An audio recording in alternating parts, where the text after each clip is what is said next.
Halo teman-teman, ketemu lagi sama saya Cece. Hari ini saya lagi sama seorang pengusaha kuliner di Salatiga. Namanya Mas Wahyu. Jadi Mas Wahyu ini sudah kurang lebih 5 tahun di dunia kuliner dengan berjualan pokok petok. Seperti apa kisahnya? Nanti kita ngobrol-ngobrol lebih lanjut.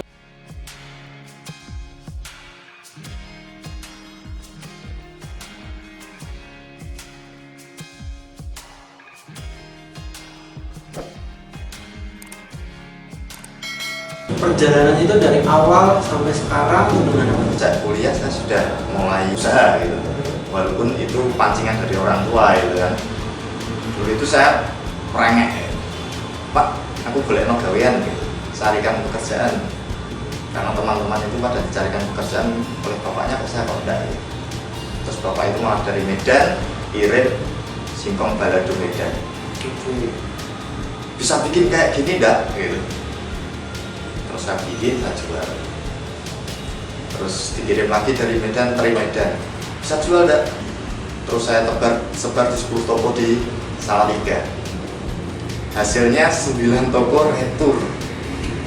Jadi hanya 1 toko yang laku. Lagi dikirim lagi, saya coba lagi, saya kirim lagi. Sama, kondisinya sama. Hanya 1 toko yang laku. Terus sama bapak rebukan, ini kira-kira pasarnya apa ya gitu. Ternyata target pasarnya yang salah. 1 toko ini adalah toko yang menjual sayur mayur. Akhirnya kita milih beberapa toko yang menjual ada sayurannya. Berarti kalau kita jualan, kita harus melihat target pasarnya. Ya, target pasarnya. Jadi nggak hanya sekedar sebar, nanti barangnya retur semua. Jadi memang harus melihat betul, oh produk kita itu apa. Kalau tadi kan teri, kaitannya sama makanan masak gitu. Masak rumah tangga gitu ya. Nah makanya kenapa kok bisa laku di toko yang banyak sayurnya. Jadi memang kita harus jadi melihat posisi target kita siapa. Berarti kalau tadi masak kan arahnya ke ibu-ibu ya, ibu-ibu untuk teman lauk istilahnya. Nah terus sudah jalan dari teri dan singkong tadi, selanjutnya ngapain lagi? Sejak ditinggal bapak itu, saya mulai usaha partneran sama temen itu sop iga sama ayam bakar waktu itu. Kelemahan kita ada di waktu itu pasar sudah mulai kebangun, tapi kelemahannya adalah di manajemen. Masa dapat uang seneng gitu, anak muda gitu kan. Jadi labanya ya tak pakai buat jajan bareng gitu, buat main gitu, dan tidak mikir tentang bagaimana menginvestasikan laba, bagaimana menyimpan modal dan sebagainya. Dulu di Sop Iga itu pernah sampai punya karyawan 4 gitu. Karena saya juga bikin cateringan untuk breakfastnya salah satu hotel di Salatiga. Jadi malam tutup jam 11, nyiapin buat breakfast, nanti jam 6 pagi kirim, jam 8 pagi udah buka lagi, jam 11 tutup, nyiapin buat sarapan hotel gitu. Gitu terus. Kalau kita perhatikan, kerja keras aja ternyata nggak cukup. Nggak cukup. Karena apa? Ininya nggak ada deras rezekinya, tapi bocor. Nah, jadi ada simpanan. Cuma muter-muter aja. Nah, berarti itu mengajarkan kita betapa pentingnya manajemen keuangan, terutama di usaha ya. Iya, betul. Jadi harus memisahkan antara keuangan pribadi sama keuangan bisnis, usaha. ya. Mungkin banyak dari teman-teman semua yang punya usaha, kurang lebih nasibnya masih sama. Nah, mumpung sekarang sudah tahu, segera diperbaiki supaya tidak keburu bangkrut. Oke, ya, jadi itu penting banget untuk diperhatikan. Saat itu terus bangkrut tahun 2015 awal jadi pernikahan, tapi karena bangkrut kemarin banyak yang harus dikembalikan tuh. Sampai hasil pernikahan terakhir itu kita hanya punya uang sekitar 300.000 lah gitu. Akhir tahun 2015 tanggal 25 Desember dibentuklah Kokok Petok. Itu kita pertama kali bazar di gereja merayakan Natal itu. Ada bazarnya, terus teman-teman satu kelompok UKM jualan di sana, saya ikut jualan di sana. Terus sampai sekarang ke 2020 sudah ada kejadian apa aja tuh? Jadi sejak awal buka Kokok Petok gitu, kita awalnya namanya Popok Rice Cup gitu.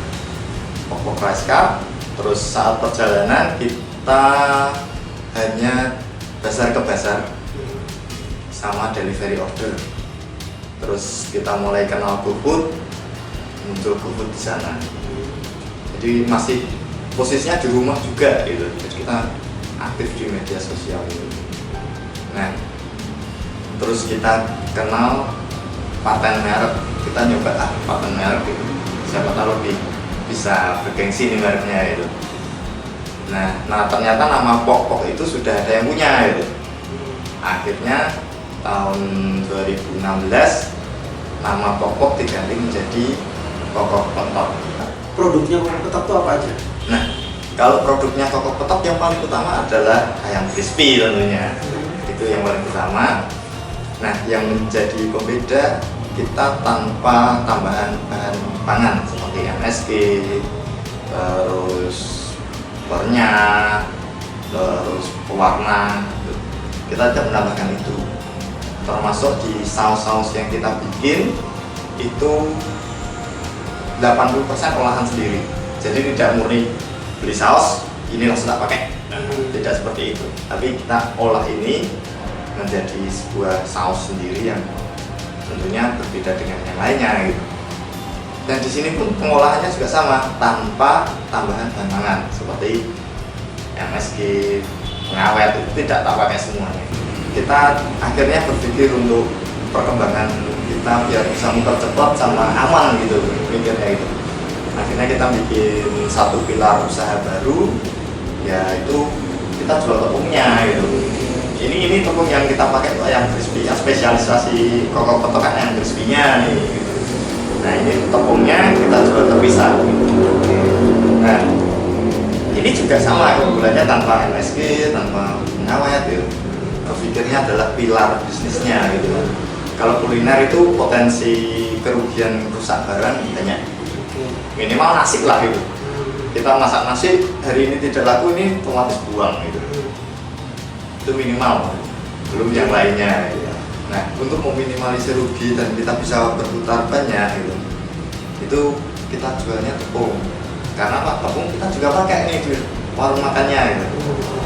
Kita tapi bisa jual juga nih di luar gitu. Pemekaran dari bisnisnya nambah tapi satu arah gitu.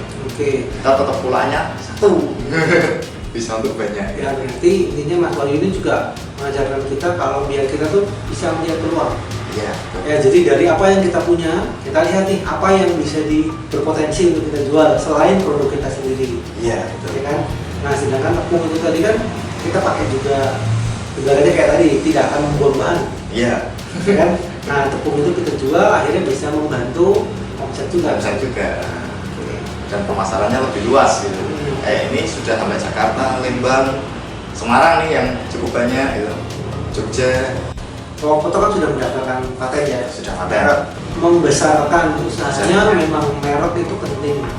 Tujuannya supaya kita dikenal di luar. Identitasnya. Identitas kita juga. Karena brand atau merek itu pengaruh ya. Sangat pengaruh. Nah, pengaruh utamanya juga ke harga. Iya. Dan ke image kualitas. Image-nya, ya. Yang paling utama sebetulnya jaringan malahan. Itu saya mulai jualan tanpa mentor. Ya alhasil seperti itu gitu. Pembukuannya kacau, semuanya kacau gitu. Tapi kenapa dulu bisa sampai masuk breakfastnya hotel? Karena relasi. Gitu. Teman.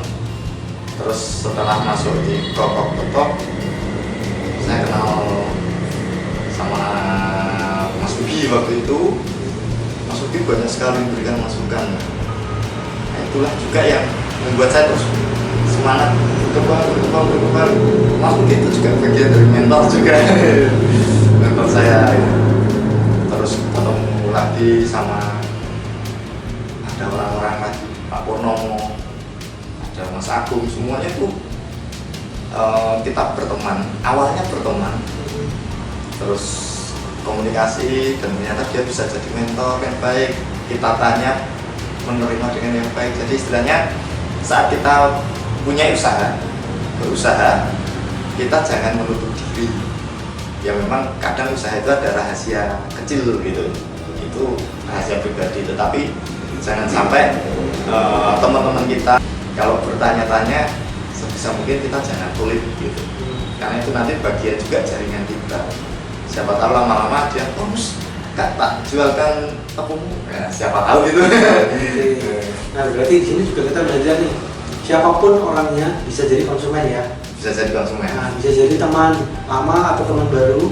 Kita harus selalu terbuka karena dari siapapun kita bisa belajar, terutama mereka yang memberi masukan kepada usaha kita. Iya, betul. Nah tadi kan kita sudah belajar banyak juga tuh dari Mas Mario tentang harus kerja keras, Iya. harus pembukuan yang baik, ya kan, manajemen, harus belajar sama mentor.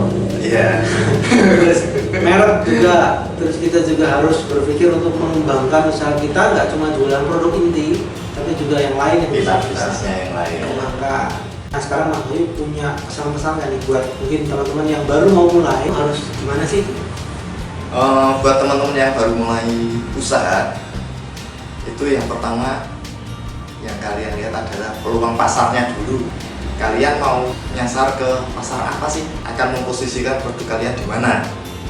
Itu yang pertama. Terus yang kedua, kalian harus punya satu produk andalan. Produk intinya itu yang apa gitu sebelum kalian jualan. Jangan sampai misalnya buat warung makan, aku jualan A, B, C, D, E tanpa, kalau ditanya lah produk unggulan apa? Semuanya enak sih gitu. Jangan sampai seperti itu. Tapi kalau kita harus punya satu produk unggulan yang menjadi istilahnya peluru tembaknya gitu.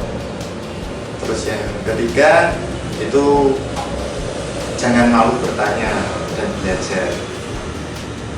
Itu penting banget gitu, untuk pengembangan bisnisnya, untuk pengembangan, karena kalau kita jualan nih pagi pulaan, habis itu jualan malam capek tidur, pagi pulaan, lama-lama seret nih. Gimana tuh?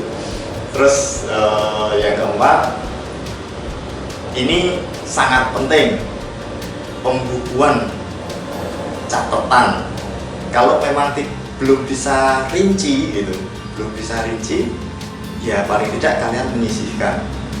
Misalnya nih, dari ini jualan 100.000, laku 100.000, 40% tak simpen, yang 60% buat pulaan lagi. Jangan sampai semuanya dihabiskan untuk belanja. Investasi itu yang paling penting. Dari pembukaan tadi, kita investasikan ke apa sih? Itu yang paling penting. Mental juga harus dipersiapkan selain yang tadi saya katakan. Oke, nah itulah tadi teman-teman yang kita sudah belajar sama Mas Wahyu. Nah mudah-mudahan kalian yang nonton bisa mendapatkan manfaat. Yang mau buka usaha jadi tambah semangat. Yang lagi usaha dan bingung bisa tanya-tanya. belajar juga ya kan, melihat kembali salahnya kita di mana. Iya. Gitu. Oke, sampai ketemu di video selanjutnya. Oke.